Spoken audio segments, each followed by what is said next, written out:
السلام علیکم ورحمۃ اللہ وبرکاتہ۔ رمضان کا پہلا عشرہ مکمل ہو چکا ہے اور دوسرا عشرہ شروع ہو چکا ہے۔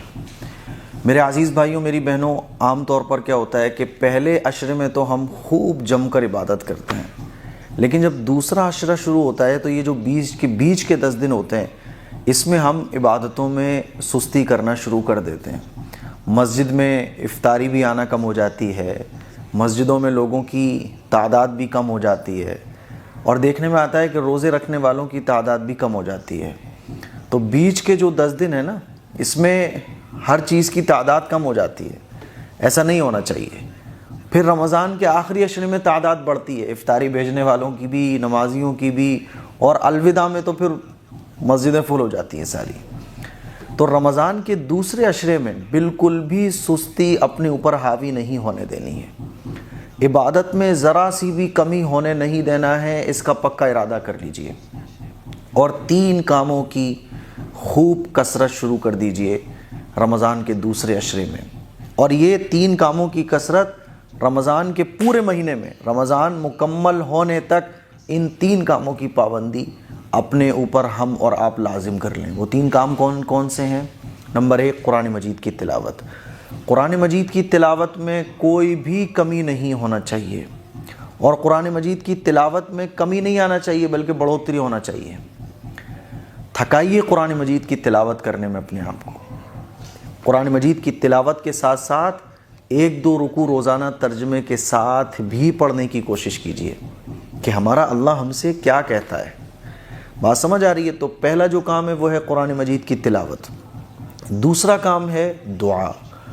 قرآن مجید میں اللہ تعالیٰ ارشاد فرماتا ہے، ادعوا ربکم تضرعا وخفیا، کہ تم اپنے رب کو پکارو گڑ گڑا کر، اور کیسے؟ چپ کے۔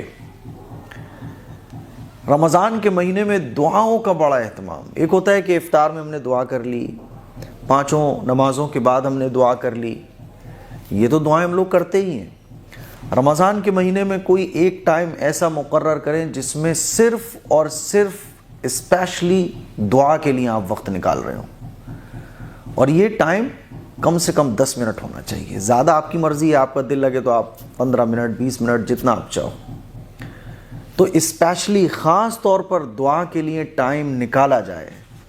یہ دوسرا بہت اہم کام ہے۔ اور وہ جو ٹائم نکال رہے ہوں آپ، اس میں بھی دعا کیسے مانگنی ہے؟ گڑ گڑا کر۔ جیسے قرآن مجید کی آیت میں اللہ تعالیٰ ارشاد فرماتا ہے، ادعوا ربکم، کہ اپنے رب کو پکارو تضرعا وخفیا، گڑ گڑا کر اور چپ کے۔ کیسے؟ آپ گڑ گڑا رہے ہوں اللہ کے سامنے، اور دل سے آپ مانگ رہے ہوں اللہ سے، آپ رو رہے ہوں، آپ دل کی باتیں اللہ سے کر رہے ہوں۔ اور اس کے لیے بیسٹ ٹائم ہے تہجد کا۔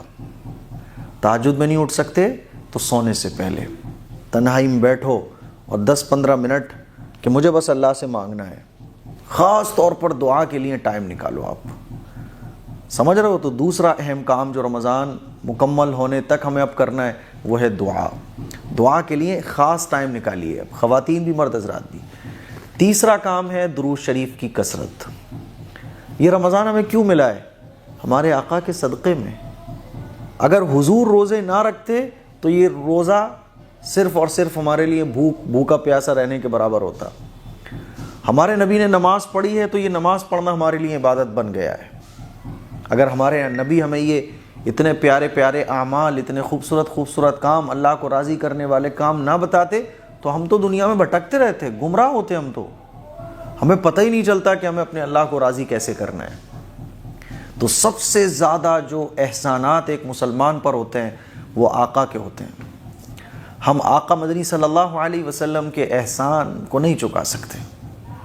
تو حضور پر درود شریف کی کثرت ہمیں خوب کرنی ہے۔ ایک وقت بنائیے درود شریف پڑھنے کا، اور اس میں 100 بار، 200 بار، 500 بار، 1000 بار، جتنا آپ کے اندر طاقت ہو حضور پر درود شریف بھیجیے۔ آسان طریقہ یہ ہے کہ 100 مرتبہ صبح، 100 مرتبہ شام، کم سے کم درود شریف ہمیں پڑھنا چاہیے رمضان کے مہینے میں۔ خاص طور پر درود شریف پڑھنے کے بہت سارے فائدے ہیں، دنیا کے بھی آخرت کے بھی۔ تو درود شریف کی کثرت خوب ہونا چاہیے ہماری۔ تو 3 کام ہیں جو رمضان کے اب دوسرے عشرے میں ہمیں شروع کر دینا ہے، اور رمضان ختم ہونے تک یہ 3 کام ہمیں پابندی سے کرنا ہے۔ نمبر 1 قرآن مجید کی تلاوت، نمبر 2 دعاؤں کے لیے خاص ٹائم، نمبر 3 درود شریف کی کثرت۔ اس کلپ کو شیئر کریں، دوسروں تک پہنچائیں۔ السلام علیکم ورحمۃ اللہ وبرکاتہ۔